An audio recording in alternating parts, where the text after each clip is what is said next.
ang mga kwento ng pag-ibig, kwento ng buhay at kwento ng pag-asa dito sa Barangay Love Stories. Love Stories.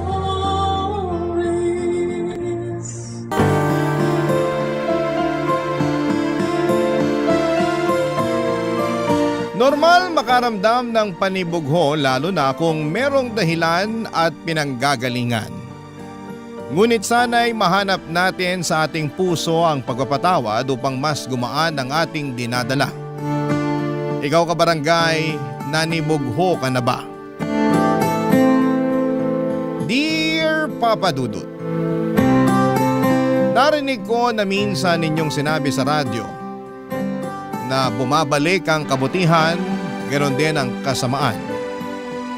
Simula nung narinig ko yon ay napaisip ako ng husto sa mga bagay na nagawa ko sa nakaraan na nagresulta sa akin ng mga bagay na nangyayari sa kasalukuyan. At kaya ako sumulat sa inyong istasyon ay upang hingi ng payo ng mga kabarangay natin tungkol sa aking sitwasyon. Itago niyo na lamang ako sa pangalang Vanessa, 32 years old at taga Rizal. Nagtatrabaho ako sa isang private company sa Quezon City bilang HR assistant na nagsimula noong graduate ako sa college taong 2014. Noong araw may naging boyfriend ako at nagtagal din kami ng 4 na taon hanggang sa nag-decide siyang mag-abroad noong 2018 para sa aming future. Makalipas nga ang 5 buwan ng parehong taong yon. At habang nasa ibang bansa siya ay nagkita kami ng ex-fling ko noong high school na si Aldrin sa isang resort sa Laguna nang minsan kaming pumunta doon ng mga katrabaho ko para mag-relax. Dahil meron na nga kaming nakaraan ay mabilis kaming nagkapalagay ng loob ni Aldrin. At nalaman ko siya ay single and ready to mingle ng mga panahong yon, Papa Dudut.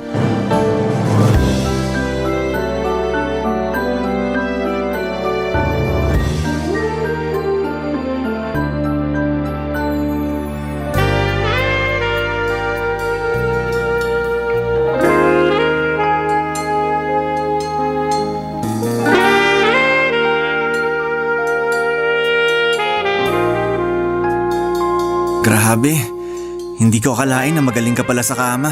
Siyempre hindi mo talaga akalain. Kasi hindi mo pa naman ako naikama nung high school tayo eh. Hindi pa rin naman ako nun marunong. Parang totoy pa ako eh. Hindi pa pala sa lagay na yon? Oo, Eh bakit ang babaero mo na? Kung kani-kaninong babae na didikit ang pangalan mo. ganun talaga pag gwapings at malakas ang dating. Yabang. Pero hindi naman pala marunong humalik. Uy, marunong naman. Sa bagay, galing mo nga kanina eh. Gusto mo isang round pa? Mamaya na. Pagod pa ako, pahinga muna tayo. Grabe no, ang tagal na rin simula nung huli tayong nagkita. Pagkakatanda ko, high school graduation natin yun. Huli kitang nakita na parang may inaabangan sa gate ng eskwelahan natin nung dumaan kami nila mama at papa palabas. Nilingon pa nga kita pagkalampas namin sa'yo. Kaya lang ang bilis mo namang nawala. May sa maligno ka ba? Sobra ka naman. Pero hindi ko na maalala yun ah. Baka humina ng memory mo. Siguro nga. Magkasing edad lang naman tayo. Joke lang. Pero tagal na rin kasi. Oo nga, pero hayaan mo na. Mahalaga nagkita uli tayo. Tama. Eh, kumusta pala yung trabaho mo dun sa call center? Parang nabanggit mo nung nakaraan na magre-resign ka na. Natuloy ba? Hindi eh. Kasi naisip ko magde-December na. Sayang yung 13-month pay. Siguro sa susunod na taon na lang. Ikaw talaga, mautak ka rin eh. Alam mo yan, HR ka eh. Oo. Pero naniniwala naman ako na hindi mo aalisan yung kumpanya mo kung matino sila sa mga tauhan nila. Oo, tsaka pwede rin naman na gusto lang namin mag-improve sa mga career namin o sumubok ng ibang bagay. Bakit? May naiisip ka ba na bagong career? Wala pa nga eh. Pero tsaka na yun, di pa naman ako aalis sa trabaho. Oh, ikaw ba? Anong ako? Hindi ako naghahanap ng bagong career, just for you to know. Alam ko naman, pero yung itatanong ko talaga anong plano mo ngayon sa boyfriend mo? Hanggang kailan mo siya planong lokohin? Yun nga eh. Pagkatapos nung nangyari sa atin, parang bigla akong nakonsensya. Ibig mong sabihin gusto mo nang tigilan yung ginagawa nating panloloko sa kanya? Hindi. Yung gusto kong tigilan yung relasyon namin kasi... kasi wala na rin naman yung patutunguhan. Malayo siya sa akin. Pakiramdam ko mag-isa ako. Mahirap pala yung ganito. Yung bang sa cellphone lang kayo nag-uusap, tapos madalas sandali lang kasi iba oras dun sa kanila. Ilang buwan na nga ba siya doon? 5. Pero kahit na, kung nung mga una hanggang 3 buwan nakakapagtiis pa ako sa setup namin, pwesto mga sumunod, na-realize ko na hindi ko pala talaga kaya yung LDR. Para ako mababaliw, lalo na nasanay ako na malapit lang kami sa isa't isa sa loob ng 4 na taon ng relasyon namin. Kaya hindi mo ako masisisi na nagawa ko sa kanya tong panluloko ko. Hindi naman kita sinisisi. Gusto ko lang malaman mo na masaya ako kasi nagkita ulit tayo at naging close. Tsaka kung magiging single ka na, naisip ko, pwede tayo magsimula ulit, lalo single rin naman ako. Talaga? Totoo ba yan? Oo naman. Totoong totoo.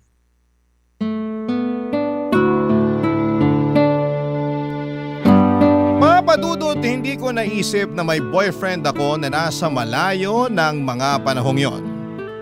Dahil na rin sa pangungulila sa kanya ay nagawa ko siyang lokohin. Doon ko nga na-realize na hindi ko pala talaga kaya ang long distance relationship. Kaya nung una pa lamang ay hindi na ako sang-ayon sa plano ng boyfriend ko na pag-iibang bansa. Although nangako naman siya sa akin na pasusunurin ako doon, alanganin pa rin ako dahil ayokong mapalayo sa pamilya ko rito sa Pilipinas. Kaya nga nang bumalik sa buhay ko si Aldrin ay naramdaman ko na hindi na ako nag-iisa. Pagkatapos ng gabing may nangyari sa amin kinabukasan ay nakipaghiwalay na ako sa boyfriend ko. Oo, masakit sa akin lalo na noong narinig ko siyang umiiyak at nagmamakaawa sa cellphone na huwag kong tapusin ang lahat sa amin. At sa totoo lang ay natameme pa nga ako noong tinanong niya kung ano raw bang nagawa niyang pagkakamali. Sa huling pagkakataon ay sinabi ko sa kanya na nag-cheat ako at nakonsensya kaya gusto ko nang makipagkalas. Kahit masakit ay tinanggap niya sa akin ang desisyon at pinalaya ako. Hindi nga nagtagal ay naging kami ni Aldrin at doon na naulit nagsimula ang mga pinakamasayang araw ng buhay ko. Mabilis na nagdaan ang 5 taon at sakto sa aming anniversary ay meron akong sorpresa sa boyfriend ko.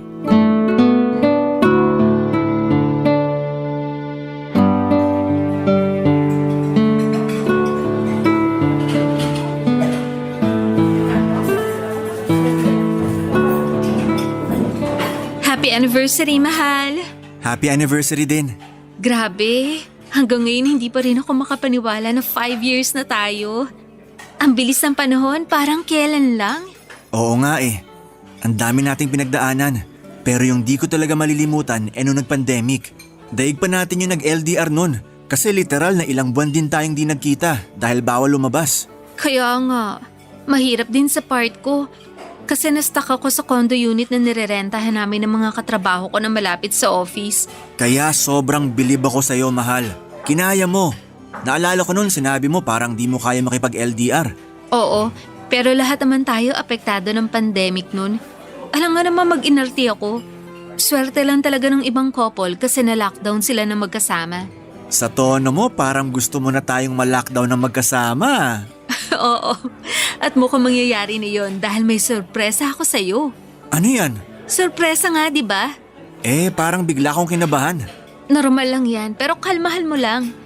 Pag nalaman mo kung ano yung surprise ko, siguradong matutuwa ka. Sige nga, ano ba yon?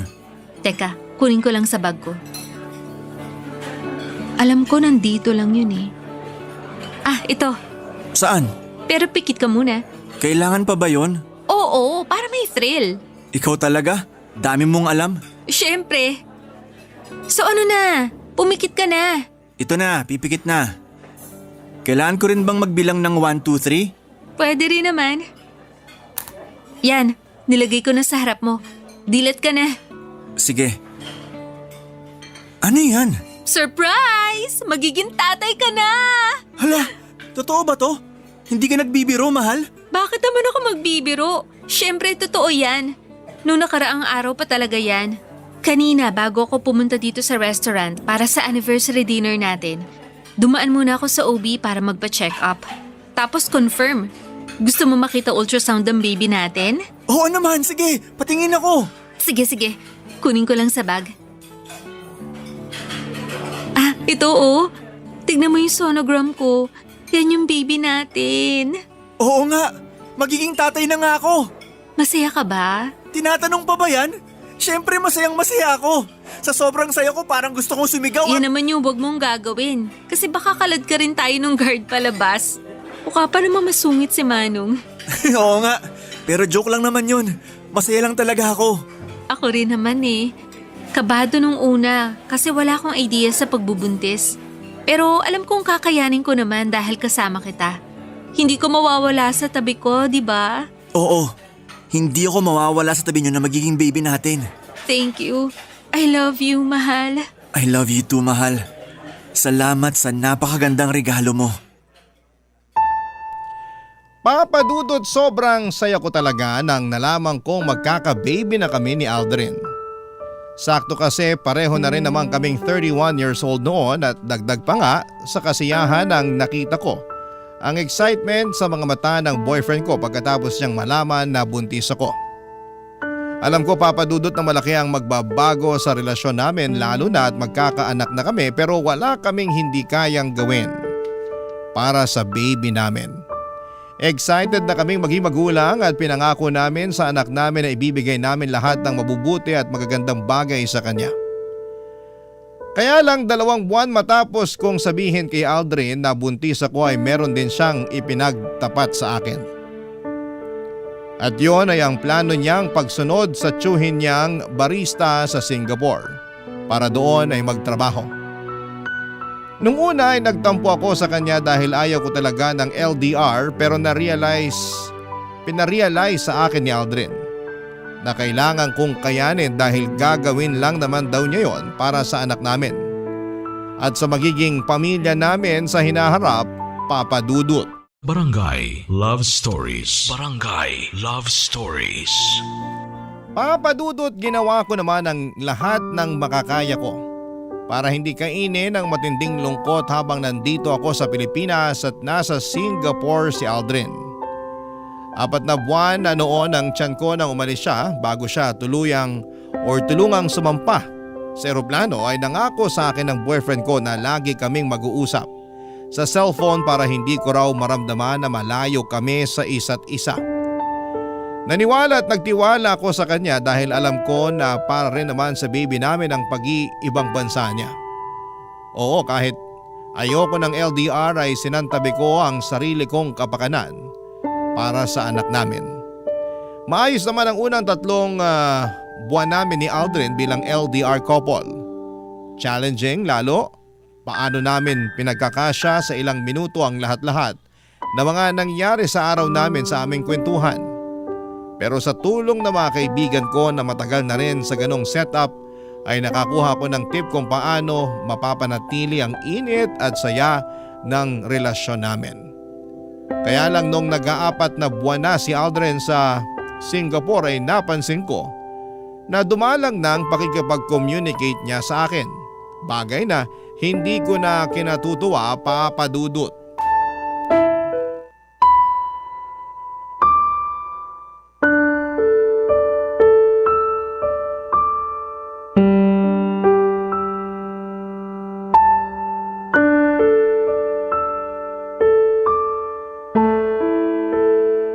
Pareho lang naman oras dito sa Pilipinas at dyan sa Singapore. Pero bakit hirap na hirap ka pa rin tawagan ako, ha? Mahal naman. Huwag mo ko matawag-tawag na mahal. Nanggigigil ako sa iyo, Aldrin. Vanessa, makinig ka, okay? O ngayon yan na lang tawag mo sa akin. Sabi mo huwag kitang tawaging mahal. Ano gusto mong itawag ko sa'yo? Kahit kailan napakahina mong umintindi. Siyempre kahit ayoko na tawagin mo kung mahal, ibig sabihin nun gusto ko pa rin talaga. Ay, kahit kailan labo niyo talaga mga babae. Ayaw daw pero gusto. Ano kaya yun? Basta, naiinis pa rin ako sa'yo. Bakit ka ba kasi naiinis? Kasi wala ka ng oras sa akin. Dati naman bago tayo matulog nakakapagkwentuhan pa tayo. Pero ngayon hindi na kasi madalas nauna ka na matulog. Pagod nga kasi ako sa trabaho tapos lagi pa kaming overtime. Kaya hindi na rin tayo nagpapang-abot. Eh kapag nag-online ako, ikaw naman yung offline. Malamang. Anong oras ka ba nag-online? Madaling araw na. Maawa ka naman sa akin, buntis ako. Alam ko naman yun. Kaya nga hindi sumasama ang loob ko pag hindi tayo nakakapag-usap. Ah, ganon? Oo! Pwes ibahin mo ko. Kasi masama ang loob ko. Pali ko bang dinadahilan mo lang yung trabaho mo dyan? Pero yung pala may iba kang babae. Yan naman yung hindi ko magagawa. Loyal ako sa'yo, no? Tsaka magkakaanak na tayo. Makukuha ko pa bang magloko? Anong malay ko? Eh yung iba ko ang katrabaho, may 2 o 3 na ngang anak pero iniiwan pa rin ng mga asawa at kinakasama nila kasi nakahanap na ng iba. Hindi ako katulad nila kaya wag mo ko ikumpara sa kanila. Hindi raw. Eh pare-pareho lang naman kayo mga lalaki. Baka nakakalimutan mo na sa ating dalawa, ikaw yung nag-cheat sa boyfriend mo noon. Bakit bigla mo namang pinasok sa usapan yan? Nakakainis ka na eh. Sumusobra ka na sa pambibintang mo sa akin. Kung alam mo lang yung hirap ko rito sa ibang bansa para lang masustentuhan ko kayo na magiging baby natin, para sabihin ko sa'yo hindi madali. Tapos ikaw tamang hinala lang dyan. Sino ba kasi may desisyon na pumunta ka dyan? Di ba ikaw lang din? Hindi mo pa nga sinabi sa akin no na may plano ka palang sumunod sa tsuhin mo dyan sa Singapore. May pasabi-sabi ka pa na hindi ka mawawala sa tabi namin ng anak natin. Pero hindi mo naman tinupad. Nak naman ang... Alam mo, napipiko na ako sa'yo ah. Babaan na kaya kita ng cellphone. Sige, subukan mo. Para hindi mo na kami makontak ng anak mo. Anong ibig mong sabihin? Alam mo kung anong ibig kong sabihin, kaya wag ako, Aldrin. Okay, I'm sorry. Pagod lang talaga ako sa mga away na ganito. Kaya please naman mahal, wag na tayong mag-away oh. Hindi lang tayo mag-aaway kapag umuwi ka na rito sa Pilipinas. Ano? Sabi ko, umuwi ka na dito sa Pilipinas. Walong buwan na tong tiyan ko. Anong plano mo? Manganganak ako nang wala ka sa tabi ko? Pero hindi pa tapos yung kontrata ko rito. Sayang naman mga ginastos ni Tito para lang makapunta ako rito sa Singapore. Wala akong pakialam. Mamili ka. Magstay ka dyan o hindi mo na kami makikita ng anak mo kahit kailan. Ano? Sagot! Papa Dudut, hindi niyo ko masisisi kung gano'n na lamang ang nararamdaman ko ng mga panahong yon. 8 buwan na akong buntis, sa susunod na buwan ay manganganak na ako. Sa loob ng 4 na buwan ay emosyonal ako dahil malayo sa akin si Aldrin, tapos ay nawalan pa siya ng oras sa akin dahil sa pagiging abala niya sa trabaho. Praning din ako na baka niloloko na pala niya ako at dinadahilan lamang niya ang kanyang trabaho doon. At kahit na pinabulaanan niya yon ay hindi ako naniwala sa kanya. Sabihin niyo nang takot din ako sa sarili kong multo mula sa panlolokong ginawa ko noon sa ex-boyfriend ko. Dahil sa pananakot ko kay Aldrin na hindi ko ipapakita sa kanya ang anak namin. Kapag hindi pa siya umuwi ng Pilipinas ay walang nagawa ang boyfriend ko kundi ang pagbigyan ng gusto ko. Bumalik siya ng bansa kahit na masama ang loob niya sa akin. 2 linggo bago ko manganak ay nag-decide kaming magrenta ng apartment malapit sa pinagtatrabahuhan namin sa Quezon City. Kaya lang nung nanganak na ako, na-CS ako at noong nakalabas na ako sa ospital ay nahirapan kaming mag-adjust sa panibago naming buhay kasama ang baby namin. Doon na kami nag-usap at nagkasundo na uuwi muna kami ng anak namin sa bahay ng parents ko na nasa Morong Rizal. Nag-offer din kasi ng tulong ang mama ko sa pagbabantay sa akin at sa baby namin, lalo't bawal pa akong magkikilos dahil operada ako. Pero hindi namin siya makakasama doon dahil masakip ang bahay namin at marami kaming nakatira doon. Kaya si Aldrin ay uuwi na lang din muna sa kanila sa Fairview at dadalaw na lamang sa amin sa Morong. Nagbalik call center agent na rin siya para may ibang tustos sa amin. Mabilis na lumipas ang 3 buwan. Masasabi ko na unti-unti na akong nakaka-recover mula sa panganganak.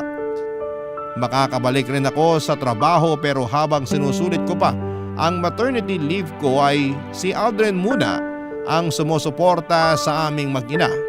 At siya rin ang paruot pa rito sa bahay namin para bumisita.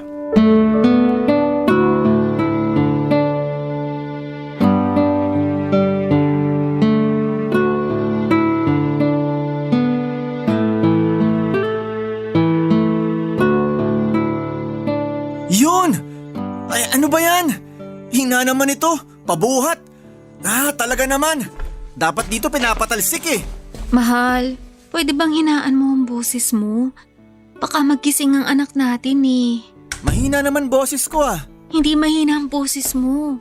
Dinig na dinig nga hanggang dun sa sala. Nakakahiya kina mama kasi hindi na nila maintindihan yung pinapanood nila sa TV. OA naman. Pwede namang lakasan yung volume ng TV. Kasalanan ko talaga. Ititigil mo ba yan o babasagin ko yung cellphone mo? Oh, ayan, tinigilan ko na. Napaka-bayolente mo naman. Bayolente na kung bayolente, pero hirap mo kasing pakiusapan.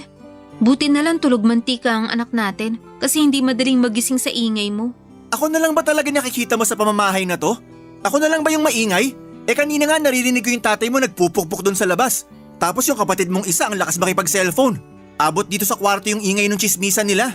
Pwede ba wag mo silang ikumpara sa'yo? Alam nga naman magreklamo ako. Nakikitira lang naman ako dito sa bahay. Sina mama at papa pa rin ang may-ari nito, no? Ganon. Kaya ako na lang yung mag-a-adjust. Ano ba kasing kinakagalit mo? Pwede ka naman maglaro ng hindi dumadaldala. Hirap sa inyo ng mga online gamer, napakaingay. Palibhasa, di ka gamer. Kaya wala kang alam sa nararamdaman namin. Hindi ko na kailangan maging gamer, no? Diyan pa lang sa anak mo, ubus na ang oras ko. Ni hindi na nga ako makapagsuklay ng buhok o makapaligo man lang pag hindi hawak ni mama yung baby natin. Tapos makukuha mo pa maglaro katulad ng ginagawa mo? Wala namang masama sa paglalaro ko ah. Wala nga, pero… pero ilugar mo naman. Huwag naman sa tuwing nandito ka sa bahay para dalawin kami ng anak mo. Kasi nakakainis na eh. Ano namang nakakainis doon? Hirap sa'yo, masyado mong pinapansin lahat. Papansinin ko talaga kasi wala ka ng oras sa amin ng anak mo. Lagi ka nalang naglalaro sa cellphone mo tuwing nandito ka sa bahay. Buti sana kung mahaba yung oras na nilalagi mo rito, hindi naman. Maya-maya uuwi ka na rin tapos hindi pa tayo nakakapag-bonding. Ano ba kasing bonding ang gusto mo? Gusto mo na bang sundan na agad natin yung anak natin? Siyempre hindi. Bastos ka. Anong bastos doon? Tingin mo sa akin yun lang yung habol ko sa'yo? Malay ko. Sabi mo kasi wala na tayong bonding eh. Oo, pero hindi yun ang sinasabi ko. Wala ka namang sinasabi kung ano. Kaya malamang maiisip ko yun. Tsaka bakit ngayon ka pa naging conservative? May anak na tayo. 5 taon na rin tayo magkarelasyon. Mag-6 na taon na nga eh. Kahit na. Sana man lang, naisip mo na bagong panganak ako. Ni hindi pa nga naghihilom na maayos yung tahi ko tapos naiisip mo na talaga yung bagay na yun? Kung ikaw kaya yung magbuntis at manganak nang malaman mo yung hirap naming mga babae. Sorry na. Surihin mo mukha mo. Mahal naman eh. Buisit. Naaalibadbaran ako sa pagmumukha mo.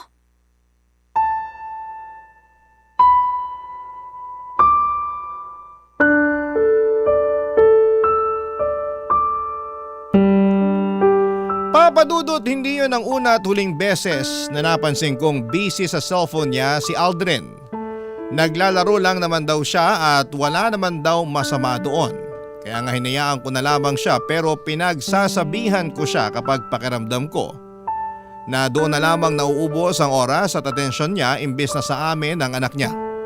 Mabuti sana kung hindi limitado yung nilalagi niya sa bahay namin. Sa huli kahit na nagkakairingan kami ni Aldrin ay hindi pa rin naman siya nanalo sa akin. Sa totoo lang, simula na magka-baby kami ni Aldrin, naging priority ko na talaga ang aming anak. Iba na kasi talaga kapag naging nanay ka. Yung dating mahalaga sa iyo ay mawawalan ng saysay. Dahil anak mo na lamang yung pinakamahalaga sa buhay mo. Isa na nga doon yung relasyon namin ni Aldrin Papadudut. Lalo kong dati praning ako na baka maghanap siya ng iba pag hindi ko siya nabantayan ng husto. Pero nung nagkaanak kami ay ayoko nang mangunsimi sa bagay na yon dahil nadodoble lang ang pagod ko. Barangay Love Stories. Barangay Love Stories. Papadudot, hinayaan ko na lang si Aldrin sa kung ano ang pinagkakaabalahan niya sa buhay. Basta hindi niya napapabayaan ang pagiging tatay niya sa anak namin ay ayos na sa akin yon. Sa pakiramdam ko ay maayos naman ang relasyon namin dahil wala namang ginagawa si Aldrin na ikakagalit ko. In fact, masaya kami noong nagpabinyag kami sa anak namin at nangako siya sa akin sa harapan ng mga bisita, ninong at ninang at mga magulang namin na makakasalan niya ako. Kung kailan ay sorpresa raw. Siyempre niwala ako sa kanya dahil deep inside ay gusto ko rin namang maikasal sa lalaking mahal ko. Kaya lang akala ko ay okay talaga kami pero mukhang nagkamali ako. Nung nagbalik na kasi ako sa trabaho ay sakto nag-resign naman siya sa pinagtatrabahuhan niya. Dahilan niya ay burnout daw. Sinabi niya sa akin na magpapahinga lamang siya ng 1 buwan at maghahanap na ulit ng bagong trabaho. Pumayag ako kasi mahalaga rin naman sa akin ang mental health niya. Nakiusap lang ako na ihatid sundo niya ako sa bahay at trabaho ko since may motor naman siya at wala pa siyang pasok. Hirap kasi ako mag-commute pero nag-share naman ako ng panggas sa kanya.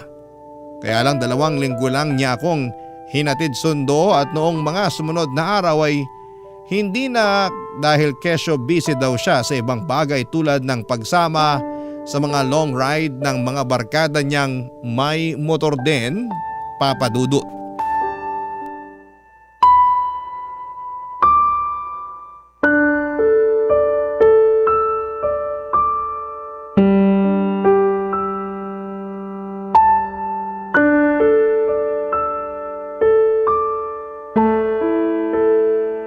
Mag-usap nga tayo, Aldrin. Nag-uusap na tayo. Huwag mo nga akong pilosopahin. Seryoso ako. Seryoso rin naman ako ah. Sabi mo mag-uusap tayo. O ayan, nag-uusap na tayo. Tsaka pwede ba? Kung aawayin mo ako, wag mo na lang din akong kausapin. Wala ako sa mood makipagtalo. Pagod ako. At ikaw pa talaga yung wala sa mood? Kumusta naman ako? Tsaka ano yun? Pagod ka? Wala ka namang ibang ginagawa kundi makipag-long ride sa mga barkada mo. Huwag mong sabihin na dun ka napapagod. Oo, dun nga. Wow, kapal naman talaga ng pagmumukha mo. Bakit ba kasi? Napapansin ko panay sama mo sa mga barkada mo magmotor. Imbis na ihatid sundo ako sa trabaho. Lagi mong dahilan pagod ka. At hanggang dito ba naman sa pagpunta mo sa bahay, yan pa rin nirarason mo? Yun nga kasi yung totoo. Tsaka sorry na kung hindi na kita nihahatid sundo. Babawi na lang ako sa'yo. Wala ka nang babawian kasi ayoko na. Kung pagod ka, mas pagod ako. Anong ibig mong sabihin? Kung umasta ka, akala mo kung sino kang walang anak? Hindi pa lang tayo magkasama sa iisang bubong pero hindi ibig sabihin hindi mo na kami responsibilidad. Kaya naisip ko tuloy, what if maghiwalay na lang tayo? Mahal naman. Huwag mo naman sabihin yan oh. Ayoko maghiwalay tayo. Ayoko rin naman pero pagod na ako. Pagod na ako sa trabaho, pagod pa ako sa biyahe. At mas pagod pa ako sa pag-aalaga sa anak natin pag uwi rito sa bahay. Oo, tinutulungan ako ni Mama. Siyempre nakakahiya naman na palaging siya yung nag-aalaga imbis na ikaw. Dahil ikaw yung tatay, di ba? Oo, pero wala akong alam sa pag-aalaga ng bata. Baka pag ako yung nag-alaga sa baby natin eh. Ano? Wala kang alam? Oo. Anong alam mo? Maglaro ng online game? Mag-long ride kasama mga barkada mo? Ayos ka rin oh. Buhay binata talaga. Sana all. Nagre-relax lang naman ako. Nag-unwind. Di ba sabi ko burnout ako sa trabaho? Burnout na rin ako sa trabaho ko. Pero hindi ko magawang umalis dahil iniisip ko yung baby natin. Pero ikaw? Grabe! Bilib din ako sa'yo. Sinabi mo lang sa akin na nag-resign ka na nung last day mo na sa trabaho. Sigurado kasi ako natututulan mo yung pagre-resign ko kung sinabi ko ng mas maaga. Buti alam mo. Ayoko na kasing maging ahente. Pagod na ako. Ilang taon din na yun at yun lang yung ginagawa ko. Kaya nga masaya ako nung nakapag-Singapore ako. Pakiramdam ko may bagong opportunity na nagbukas para sa akin. Kaya lang bigla mo naman akong pinauwi rito sa Pinas. Hanggang ngayon ba naman, sinisisi mo pa rin ako sa pag-uwi mo? Oo, nagalit sa akin yung tito ko. Sinayang ko raw yung opportunity dahil nakinig ako sa'yo. Kaya nga nakikipaghiwalay na ako sa'yo ngayon para magawa mo na yung gusto mo. Total mas masaya ka naman sa ibang bansa habang malayo sa amin ng anak mo eh. O di kaya dyan sa mga barkada mo. Di doon ka na. Umalis ka na sa pamamahay namin at sa buhay namin ng anak ko.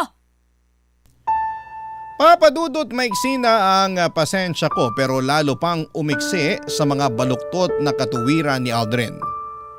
Para sa akin wala na siyang karapatang umastang binata dahil may anak na kami. At hindi porke hindi kami nakatira sa isang bubong ay gagawin na niyang excuse ang mga bagay na yon. Nakuha niya pa talaga na magpakasarap samantalang ako nagpapakahirap sa pagkayod para sa amin kahit na operada ako. Parang ang unfair naman noon kaya nga hinamong ko na lamang siya ng hiwalayan. Bagay na hindi naman niya pinatulan. Nakiusap siya sa akin na ayusin pa rin daw namin at sa huli ay pumayag naman ako. Pagkatapos ng pag-uusap namin yon, akala ko ay titino na si Aldrin pero lalo pa siyang lumala. Hindi nga nagtagal ay may nakarating sa aking balita na may regular siyang inaangkas na babae sa motor niya habang naglo-long ride. Nagalit ako sa boyfriend ko at pinaamin ko siya. Nag-deny pa ang mokong pero sa huli sinabi niyang nagugustuhan na niya yung naturang babae. Kinumpara niya pa nga ako doon sa babaeng yon, bagay na ikinagulo ng isip ko. Ang kapal ng mukha niya. Akala ko ay ayos lamang kami pero nagkamali ako. Yun na rin ang naging hudyat para tuluyang ko nang tapusin ang aming relasyon at makipagkalas sa kanya. Makalipas nga ang 2 linggo ay nalaman ko na mag-on na sila ng babae niya. Grabe ang gigil ko na mga panahong yon, lalo na kinukonsinti lang din pala siya ng mga magulang at pamilya niya. Hindi nagtagal ay nagkasundo kami na mag-co-parenting na lamang sa anak namin. Pero isang araw ay may nalaman ako sa mama ko. Noong minsang dinalaw ni Aldrin ang aming anak sa bahay, Papa Dudut.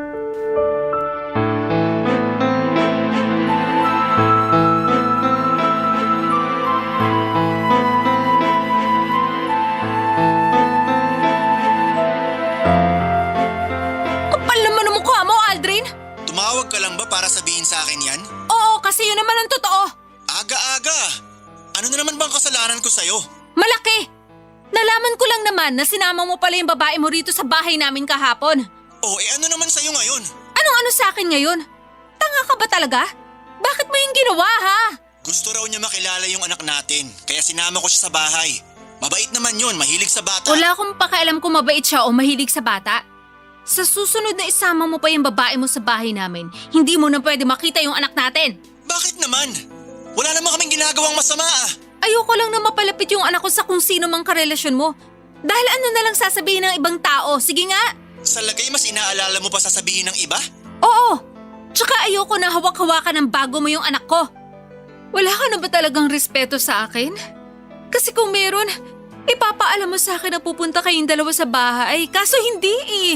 Basta-basta ka na lang pumunta doon kasama yung babaeng yun. Tandaan mo, ako pa rin ang nanay ng anak natin. Hindi naman niya inaangkin yung pagiging nanay sa anak natin. Malamang ikaw pa rin talaga yung nanay. Hindi raw inaangkin pero masyado siyang epal. Sandali nga. Nagsiselos ka ba? At bakit naman ako magsiselos? Mabuti na yung nagkakalinawan tayo. Ipapaalala ko lang sa'yo na tapos na tayo. Ikaw pa nga yung nakipaghiwalay sa akin kaya wala kang karapatan na magselos dyan. Hindi ako nagsiselos. Bakit ko pagseselosan yung babae mo? Malas nga niya. Kasi siya naman yung susunod na mangungunsumi sa'yo. Ay, hirap sa'yo, wala kang bilib sa akin. Buti pa yung girlfriend ko, proud na proud sa akin. Paano ako magiging proud sa'yo? Diskarte mo, bulok. Tsaka pwede ba? Huwag mo akong makumpara-kumpara sa malanding babaeng yan. Tandaan mo na malaki ang kasalanan niyo sa akin. Lalo ka na, Aldrin. Kaya huwag kang umasta na akala mo ikaw ang biktima rito. At sinong biktima rito? Ikaw? Baka nakakalimutan mo. Kung cheater ako, cheater ka rin. Kaya wala kang karapatan na magsalita ng ganyan. Niwala sa ating dalawa yung malinis, pareho lang tayong manloloko rito. Kung iinsultahin mo lang ako, mabuti pa wag ka nang pumunta sa bahay. Hindi mo na pwede makita ang anak natin. Wala kang kwentang tatay! Vanessa naman, pag-usapan muna natin to. Tapos na tayo, di ba? Kaya wala na tayong dapat pag-usapan pa. Please, wag mong ilayo sa akin yung anak ko. Pangako, hindi ko na isasama sa bahay niyo yung girlfriend ko. Dapat lang. Dahil malapit ko na kayong pagbuhuli na dalawa. Papadudot, binabaan ko na o nang tawag si Aldrin noong panahon na yon dahil parang sasabog na ang dibdib ko sa sama ng loob. Ang kapal kasi ng mukha niyang ilapit ang anak ko sa babae niya na siyang dahilan kung bakit nasira ang pamilya namin.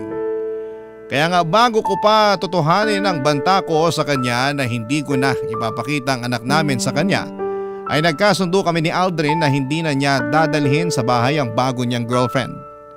Pinagbawalan ko rin siya na pumunta sa amin pag wala ako para makasigurado ako na hindi niya kukunin sa akin ang anak ko.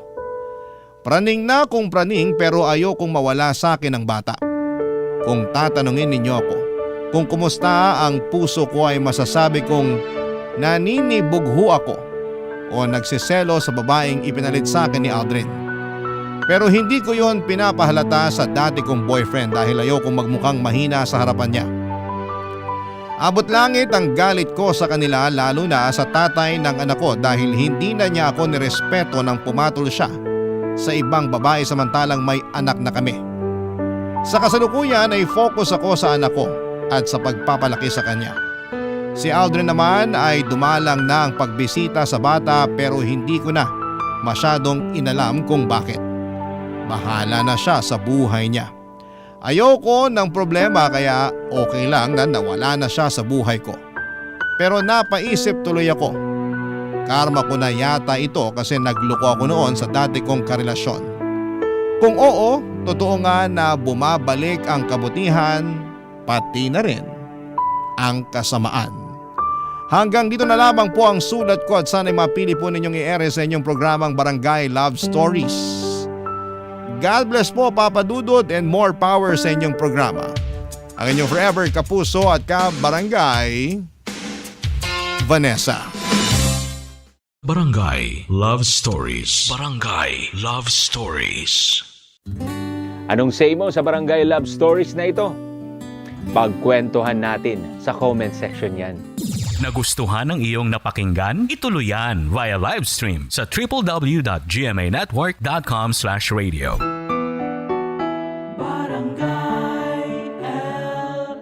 In Mega Manila, 97.1. Forever.